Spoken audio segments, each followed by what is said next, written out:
पहन करके मत निकलो जिन लिबास के जरिए से तुम्हारा पूरा उतार चढ़ाव नजर आता हो या तुम्हारी खूबसूरती नजर आती हो, ऐसा लिबास पहन करके मत निकलो। लेकिन आज निकाब इस अंदाज से पहन रही है, निकाब बहुत से तो पहनती नहीं है, लेकिन कुछ औरतें पहन भी रही लड़कियां, लेकिन हिजाब को बाकायदा अपने लिए ढाल बना ली। पता है हिजाब पहनी हुई है, आंखों के छिपाई, चेहरे को छिप, कौन जान रहा है।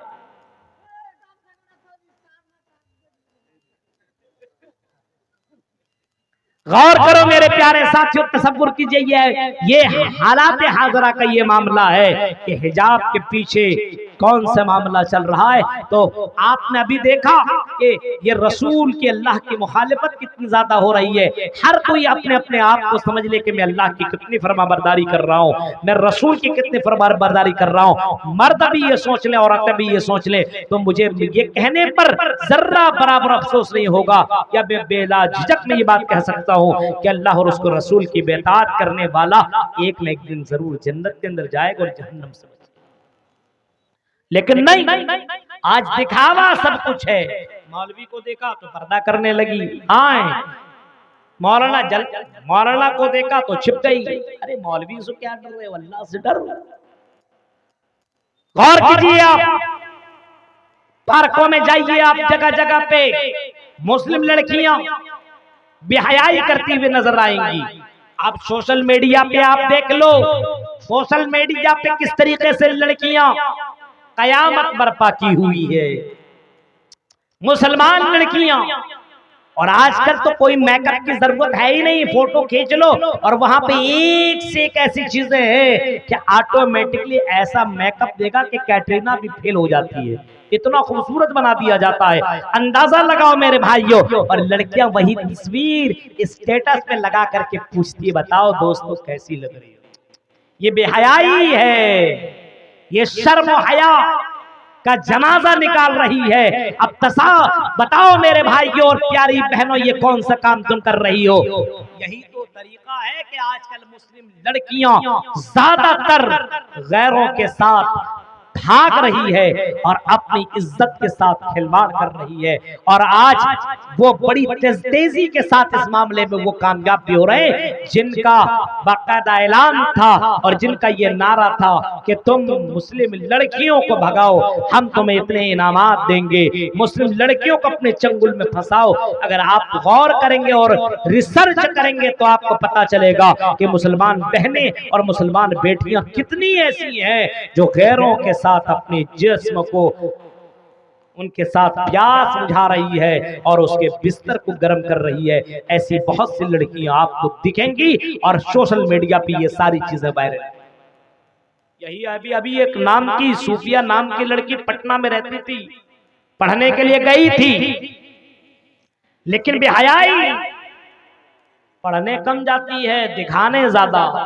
जाहिर सी बात है, जब तुम पर्दे में नहीं चलोगी, जब निगाहों की हिफाजत नहीं होगी, जब तुम किसी से ताल्लुक अपनाओ, तुम रिसर्च भी ना करो, कोई आपको फ्रेंड रिक्वेस्ट भेज दे फौरन एक्सेप्ट, आपकी तारीफ कर दे, आप उसके पास चली जाओ, इतने तुम इतना कम अहम, तुम इतने कम, तुम्हारा वकार और तुम्हारी इतनी इज्जत है। बताओ, कोई लड़की, उसने एक हिंदू लड़के ने जिसका नाम अमित था, उसको अपने प्यार के चंगुल में फंसाया और अपने साथ अपने उसी हॉस्टल, उसी बिल्डिंग में रखने लगा और दोनों साथ में रहने लगा। मुसलमान लड़की है, साथ में गैर मुस्लिम लड़के के साथ रह रही है। जब लड़के ने पूरा फायदा उठा लिया तो उसने सोचा इस लड़की को रख करके क्या फायदा, यूज करो और फेंको। उसने 5वें या 6ठे मंजिले से नीचे जमीन पे फेंक दिया और वो सूफिया परवीन का इंतकाल हो गया, मर गई। अब तसव्वुर करो, ये एक तो ओपन हो जाया करती है कुछ लोगों की खबरें जो हम आप तक पहुंचा दिया करते हैं, और बहुत से ऐसी लड़कियां जिनके बारे में कुछ अता पता नहीं है, पढ़ने गई, क्या हो गया, कहां चली गई, कोई अता पता है ही नहीं। मेरी प्यारी बहनों, इस्लाम ने आपका मकाम बहुत बुलंद किया है, और इस्लाम ने ये कहा है कि सबसे कीमती दौलत औरत है। दुनिया कुल्लुहा मता व खैरु मताई दुनिया अल मरअतु सालिहा। नेक औरत से कीमती चीज दुनिया में कुछ है ही नहीं। गौर कीजिए आप। तो जहन्नम से बचना है तो दूसरा काम अल्लाह और उसके रसूल की फरमा बरदारी, और तीसरा काम, अगर जहन्नम से बचना है तो तीसरा काम ये करना पड़ेगा, जिस तरीके से अल्लाह के रसूल ने इबादत करने का हुक्म दिया है और जिस तरीके से अल्लाह के रसूल ने इबादत किया है, वैसे तुम इबादत करो।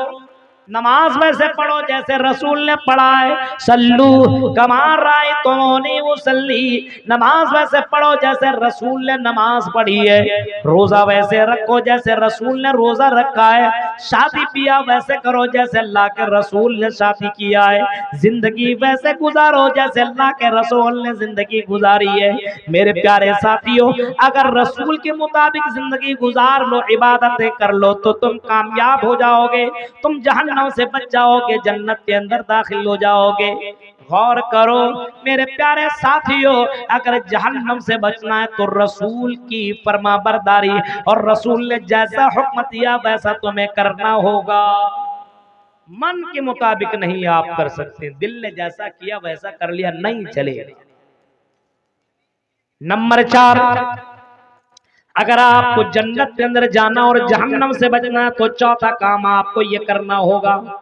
चौथा काम हमें और आपको ये करना पड़ेगा। अगर जहन्नम से बचना है तो मेरे प्यारे साथियों, जहन्नम से बचने के लिए हमें चौथा काम ये करना पड़ेगा कि हमें अपनी जबान की हिफाजत करनी होगी, अपनी शर्मगाह की हिफाजत करनी होगी। अल्लाह के नबी अकरम सल्लल्लाहु अलैहि वसल्लम क्या फरमा रहे हैं? मय्यज़मल्ली मा बैन लहयैहि व मा बैन रिजलैहि अज़मल लहुल जन्नह। अगर तुम मुझे दो चीजों की जमानत दे दो, गारंटी दे दो, तो मैं तुम्हें जन्नत की गारंटी देता हूँ। दो चीजें, एक जबान से तुम किसी को तकलीफ मत दो, पूरा भला मत कहो, किसी को गाली मत दो, किसी की चुगली न करो, गीबत न करो। ये जबान से किसी को तुम तकलीफ दे बात न बोलो, और शर्मगाह का गलत इस्तेमाल मत करो, यानी ये शर्मगाह का इस्तेमाल जायज जगहों पे करो, अपनी बीवी के साथ करो, और उसके अलावा दीगर जगहों में अपनी शर्मगाह का गलत इस्तेमाल मत करो।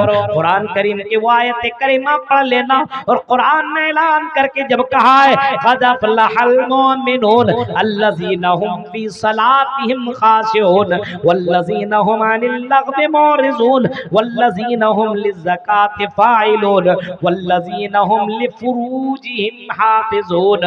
वही लोग जन्नत के अंदर जाएंगे जो अपनी शर्मगाहों की हिफाजत करते हैं, जो अपनी शर्मगाह की हिफाजत करते हैं, वो लोग मोमिन हैं, और यही लोग कामयाब हैं। तो चौथा काम हमें और आपको क्या करना है? शर्मगाह और जबान की हिफाजत। नंबर 5, पांचवा काम ये करना है, कुरान जिसको हमने ताकों में बंद कर लिया है। मोबाइल, हर किसी के हाथ में मोबाइल है।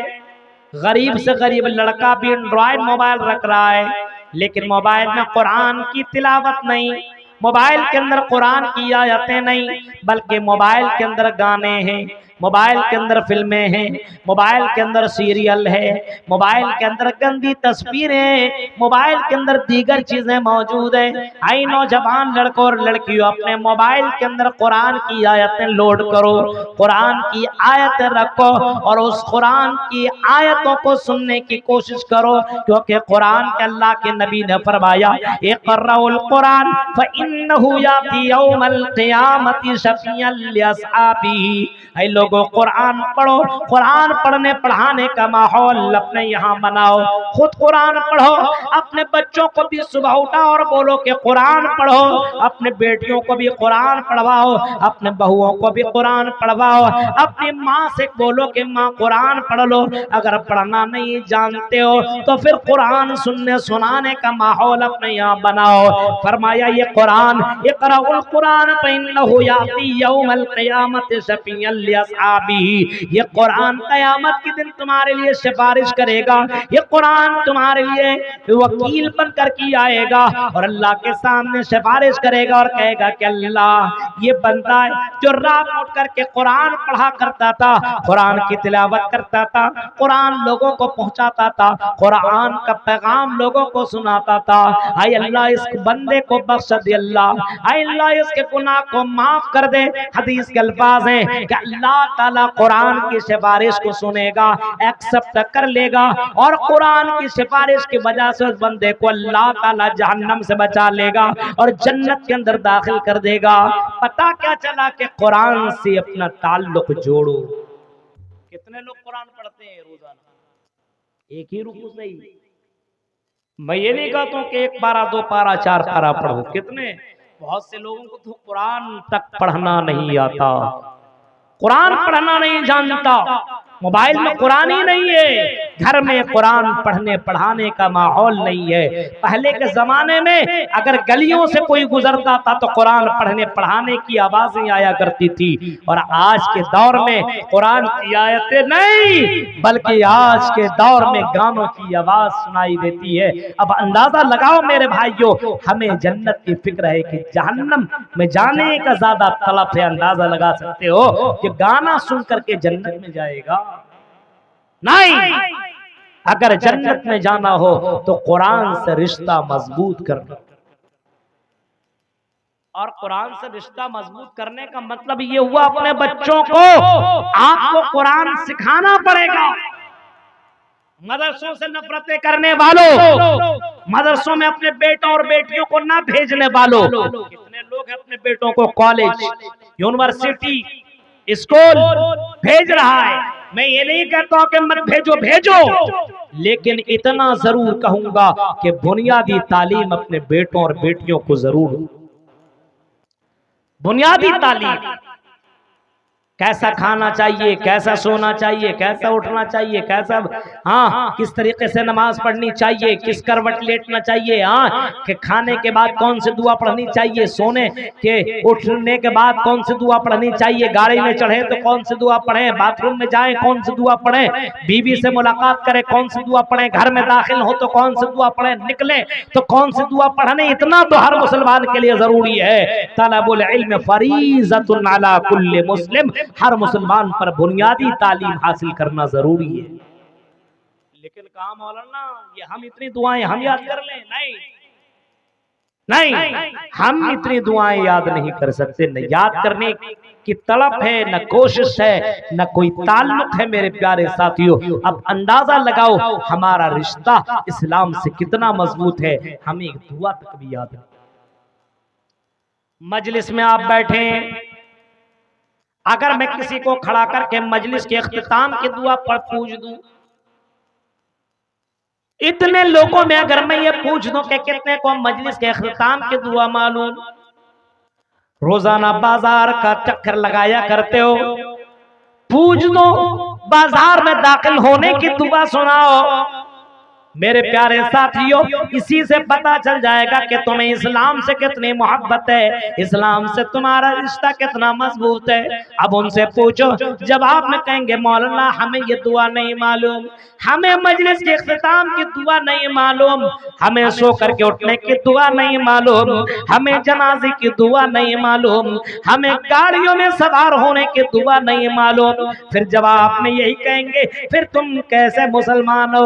अपने आप को मुसलमान भी कहते हो और तुम्हें बिस्तर से उठने की दुआ तक मालूम नहीं है, बाजार में दाखिल होने की दुआ मालूम नहीं, घर में एंट्री की दुआ मालूम नहीं, सवारी में चढ़ने की दुआ मालूम नहीं, चेहरा देखने की दुआ मालूम नहीं। कैसे मुसलमान अपने आप को कहते हो?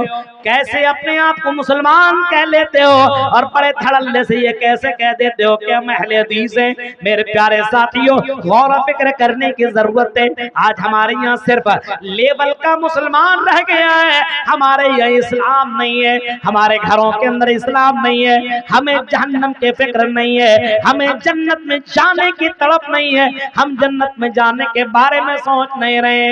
आप अपने घर के बारे में सोचते हैं, घर को खूबसूरत बनाने के बारे में सोचते हैं कि हम किस तरीके से घर को डेकोरेट कर लें, किस तरीके से हम घर को खूबसूरत बना लें, घर के परिवार को हम किस तरीके से खूबसूरत रखें, उसकी फिक्र आप करते, ख्याल आप करते, खाना पीना आप देते, ओढ़ना पिछोना आप देते। ठंड के महीने में अपने बेटों और बेटियों को गर्म बिस्तर और गर्म कपड़े ला करके आप दे रहे हैं। इतनी फिक्र आपको दुनिया की है, लेकिन आखिरत की फिक्र आपको नहीं है। अगर आपका आखिरत की फिक्र होती तो आपका बच्चा जरूर कुरान पढ़ना जानता, आपका बच्चा जरूर दुआएं जानता, आपकी बेटियां जरूर दुआएं जानती। आए मुसलमानों, तुम किस पोजीशन में हो और तुम कहां बहक करके जा रहे हो? आओ जरा कुरान की आयत पे गौर कर लो।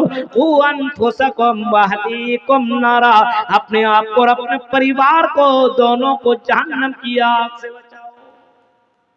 शरीयत पे चलो। न मर्द शरीयत पे चल रहे, ना औरतें शरीयत पे चल रही। औरतें शरीयत पे नहीं चल रही है, मर्द का भी यही हाल है। मर्द भी यही कर रहा है, शरीयत पे चलने की कोशिश कोई नहीं कर रहा है। पहले के दौर में अगर मर्द गलत करता था, मर्द अगर इस्लाम को छोड़ करके दूसरे रास्तों को अपनाने की कोशिश करता था, बेहयाई करता था, हरामखोरी करता था, तो उसकी बीवी उसे कहा करती थी, आई मेरे शौहर कुछ भी करना, हरामखोरी मत करना, गलत काम मत करना, और चोरी चमारी मत करना, डकैती मत करना, किसी की जमीन के ऊपर नाजायज कब्जा मत करना, हराम रिस्क हमें मत खिलाना। यानी पहले की औरतें अपने शौहरों को दीनदार बनाने की कोशिश करती थी, अपनी बेटियों को और बेटों को दीनदार बनाती थी। मेरे प्यारे साथियों, आज समाज के अंदर ये सारा मामला खत्म हो चुका है। बेटा गलत करे तो बाप को कोई प्रॉब्लम नहीं, बाप गलत करे बेटे को कोई प्रॉब्लम नहीं, शौहर गलत करे बीवी को कोई प्रॉब्लम नहीं, बीवी गलत करे शौहर को कोई प्रॉब्लम नहीं। गौर करो, अगर एक तार गड़बड़ो तो ठीक किया जा सकता है, जब सारे तार गड़बड़ो तो कैसे ठीक किया जा सकता है? मेरे प्यारे साथियों, गौर करो, पहले के लोग अपने आप को और अपने परिवार के बारे में सोचते थे, अपने बीवी को शरीयत पर चलाने की कोशिश करते थे, अपने शौहर को शरीयत पर चलाने की कोशिश करते थे। आज जब खुद ही नहीं कर रहे हैं तो अपने परिवार, अपने शौहर, अपने बच्चों को कहां ये कोशिश करेंगी? औरतें खुद नहीं नमाज पढ़ रही है तो बेटियों को कहां नमाजी बनाएंगी? बाप खुद नमाज नहीं पढ़ रहा तो बेटा को कहां से नमाजी बनाएगा? गौर करिए, खुद ही सिगरेट पी रहा है, गुटखा खा रहा है, खैनी खा रहा है, उसका बेटा वही सब तो करेगा जो बेटा बाप को देख रहा है। क्योंकि हर बच्चा इस्लाम के ऊपर पैदा होता है। माँ मिन मौलूद यूलदु अलल फितरा फअबवाहु युहव्विदानिही औ युनस्सिरानिही औ युमज्जिसानिही। हर बच्चा इस्लाम के ऊपर पैदा होता है। माँ बाप चाहे तो उसको यहूदी बना दे, नसरानी बना दे, मजूसी बना दे, ये माँ बाप के ऊपर डिपेंड करता है मेरे भाइयों। और बच्चा कोरे कागज की तरह होता है, जैसा देखता वैसा ही करता है। यानी माँ बाप